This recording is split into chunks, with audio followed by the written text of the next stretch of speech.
A les portes de la Diada de Sant Jordi i en una de les sessions habituals de l'aula, dijous es va fer la presentació i lliurament als associats del llibre 25 anys d'activitat cultural a Vilafranca del Penedès 1991-2016, volum que recull l'activitat de l'Aula d'Extensió Universitària per la Gent Gran de Vilafranca, que l'any passat va celebrar els seus 25 anys d'història. Pel president de l'entitat, Joan Terrades, és un goig haver pogut editar finalment aquest treball.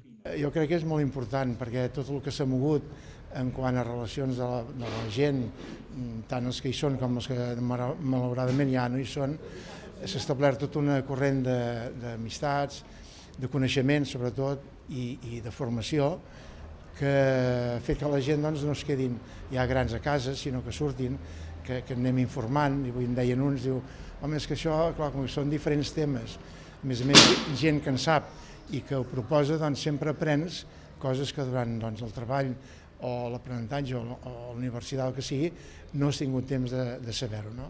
El llibre se li va encarregar a l'historiador Joan Soler Bordes, que ha fet un recull exhaustiu de la feina feta per l'entitat.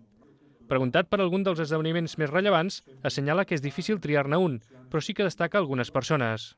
És difícil perquè n'hi ha d'importants, penso. També hi ha persones que han passat, que ja no hi són entre nosaltres, que han fet bona feina. Es recorda el Jaume Palau, que fou un dels iniciadors, la Fina Laio, que va ser presidenta també molts anys i va donar una empenta.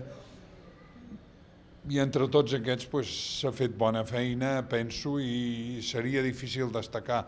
La presentació del llibre va coincidir amb una de les sessions de l'aula, en aquest cas protagonitzada per el doctor hematòleg Enric Contreras, que va parlar de la immunitat com el nostre sistema defensiu.